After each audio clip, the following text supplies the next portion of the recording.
Selamat sore, salam olahraga, selamat berjumpa kembali di channel Gilang Parley 18, channel yang membahas seputaran prediksi sepak bola. Dan jangan lupa dukung terus channel ini dengan menekan tombol like, subscribe, dan komen. Dan jangan lupa juga tekan tombol loncengnya agar teman-teman tidak ketinggalan informasi prediksi sepak bola untuk setiap harinya tentunya dari channel ini. Oke teman-teman, ada sedikit informasi buat teman-teman, yaitu dari FIFA 855 mengadakan event Parley dan untuk 5 web lainnya juga ya. Dan untuk syarat dan ketentuannya silahkan kalian simak di kolom deskripsi ya, dan silahkan bergabung juga di grup Telegram kami. Oke teman-teman, pencinta sepak bola dan pencinta mix parlay atau single bet dimanapun kalian berada, kita jumpa lagi di prediksi bola untuk malam ini atau dini hari di tanggal 7 sampai dengan 8 Oktober ya. Oke teman-teman, sebelum saya lanjutkan untuk ke prediksi, saya akan review kembali dan prediksi untuk yang kemarin ya. Oke, untuk AS Monaco berhadapan dengan Trabzonspor ya di laga ini kita masuk ya, karena kemarin kita mengambil AS Monaco di Cup min 3 seperempat bola ya.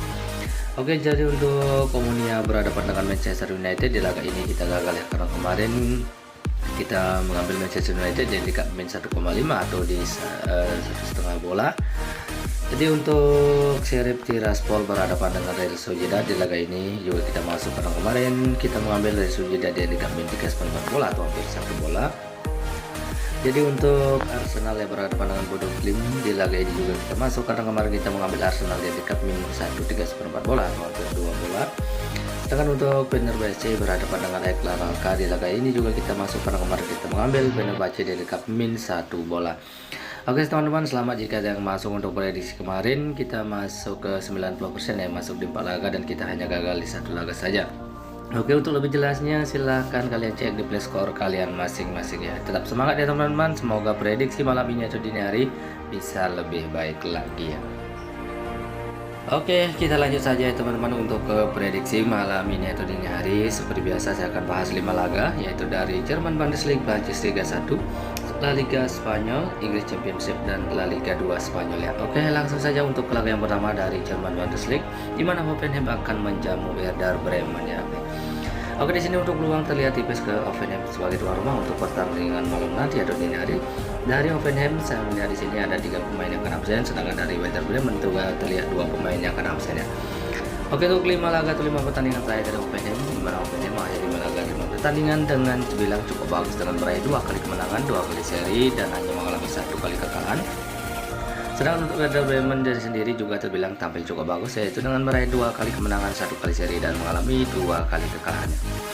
Oke, dari 5 pertemuan head-to-head antara Hoffenheim dengan Werder Bremen, di mana Hoffenheim 3 kali menang, sementara Werder Bremen hanya 1 kali menang, dan di satu pertemuan mereka berakhir imbang ya.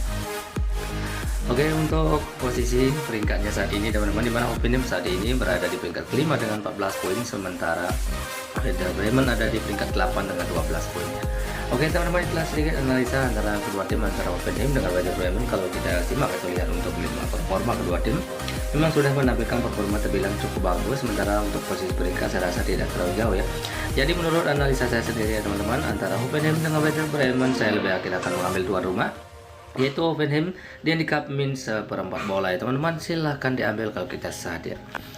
Oke, kita lanjut lagi untuk laga selanjutnya dari Prancis Liga 1, di mana Lyon akan menjamu Toulouse ya.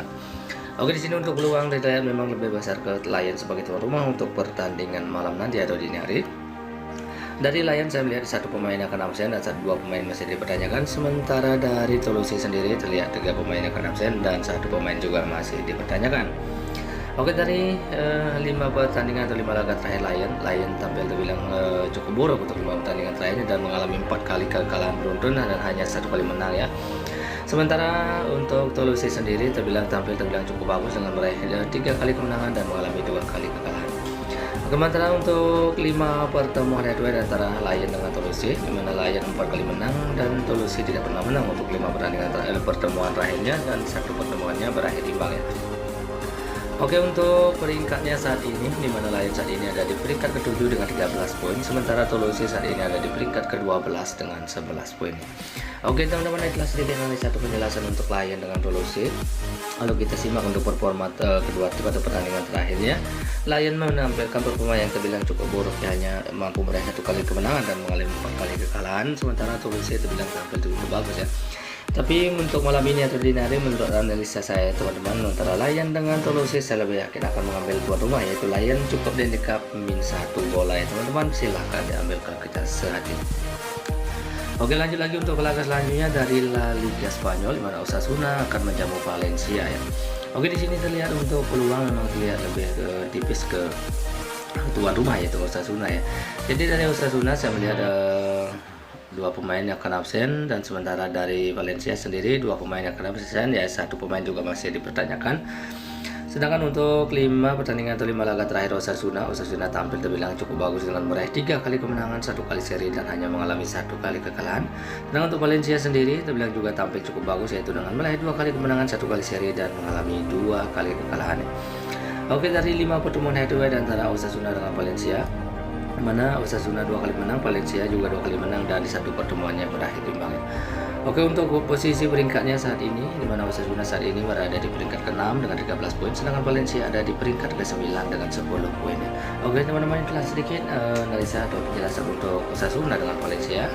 Kalau untuk performa kedua tim atau 5 pertandingan terakhir, kedua tim ini tampil terbilang cukup bagus ya.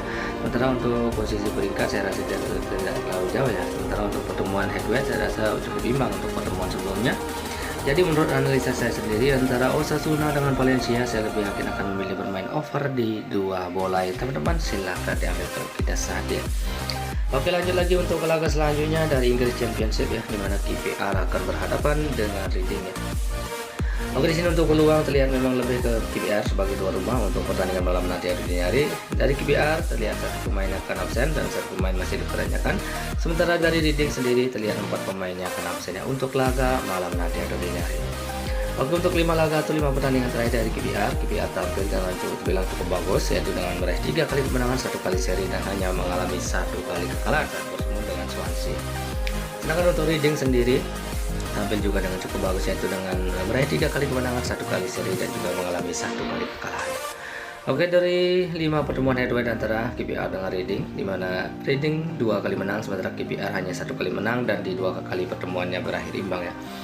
Oke, untuk posisi peringkatnya saat ini, QPR Reading ada di posisi ketiga dengan 22 poin, sementara QPR ada di bawahnya itu peringkat keempat dengan 21 poin. Oke teman-teman, itulah sedikit analisa antara QPR dengan Reading. Kalau saya lihat ada 5 untuk 5 performa kedua tim, memang terbilang kedua tim ini tampil terbilang cukup bagus ya untuk antara QPR dengan Reading. Sementara untuk pertemuan head to head saya rasa cukup imbang ya untuk kedua tim ini, antara QPR dengan Reading, kemudian untuk posisi peringkat dan cukup dekat ya. Jadi menurut analisa saya sendiri, antara QPR dengan Reading saya lebih yakin akan ketua rumah ya teman-teman, yaitu QPR di handicap -0,5 atau di setengah bola ya teman-teman. Silahkan diambil. Oke teman-teman, lanjut lagi untuk laga yang terakhir dari La Liga 2 Spanyol, di mana Gijon akan menjamu Villarreal B ya. Oke, di sini saya lihat untuk peluang memang terlihat lebih ke Gijon sebagai tuan rumah untuk pertandingan malam nanti atau dini hari. Dari 5 laga atau 5 pertandingan terakhir Gijon terbilang tampil cukup bagus dengan meraih 2 kali kemenangan, 1 kali seri dan mengalami 2 kali kekalahan. Sedangkan untuk Villarreal B tampil juga cukup bagus hampir sama, yaitu dengan meraih 2 kali kemenangan, 2 kali seri dan hanya mengalami 1 kali kekalahan juga saat bertemu dengan Levante. Oke, dan dimana untuk kedua tim ini belum pernah ada pertemuan ya untuk sebelumnya. Jadi untuk posisi peringkatnya saat ini, Gijon ada di posisi 8 dengan 12 poin, sementara Villarreal B ada di posisi 10 ya dengan 12 poin ya. Oke teman-teman, itulah sedikit analisa yang untuk penjelasan untuk kedua tim antara Gijon ya dengan Villarreal B. Jadi kalau untuk 5 performa kedua tim ini tampil dengan cukup bagus. Sementara untuk pertemuan untuk posisi peringkat saya rasa tidak terlalu jauh. Sementara untuk kedua tim ini belum pernah ada pertemuan ya untuk sebelumnya. Jadi menurut analisa saya sendiri ya teman-teman, antara Sporting Gijon ya dengan Villarreal B saya lebih yakin akan mengambil tuan rumah, yaitu Sporting Gijon cukup di handicap -0,5 atau di setengah bola ya teman-teman. Silahkan diambil kalau kita saat ya. Oke teman-teman, sebelum saya mengakhiri prediksi bola untuk malam ini atau dini hari, saya akan review kembali ya bet untuk malam ini. Oke, untuk Hoffenheim berhadapan dengan Werder Bremen, saya mengambil Hoffenheim di handicap min 1/4 bola. Sedangkan untuk Lyon berhadapan dengan Toulouse, saya mengambil Lyon di handicap min 1 bola. Jadi untuk Osasuna berhadapan dengan Valencia, saya memilih bermain over di 2 bola. Sedangkan untuk KPR berhadapan dengan Reading, saya mengambil KPR di handicap min 0,5 atau di setengah bola. Sedangkan untuk Sporting Gijon berhadapan dengan Villarreal B, saya mengambil Sporting Gijon di handicap min 0,5 atau di setengah bola ya. Oke, dan untuk tambahan mik parlay saya akan tambahkan nanti di akhir video. Mungkin cukup sekian dari saya untuk prediksi bola malam ini atau dini hari. Jika teman-teman merasa yakin dengan prediksi saya, silahkan diambil, dan jika masih merasa diragukan silahkan diabaikan saja. Di sini saya hanya berbagi prediksi dan selalu utamakan prediksi teman-teman sendiri ya. Oke teman-teman, selamat pagi dan salam olahraga.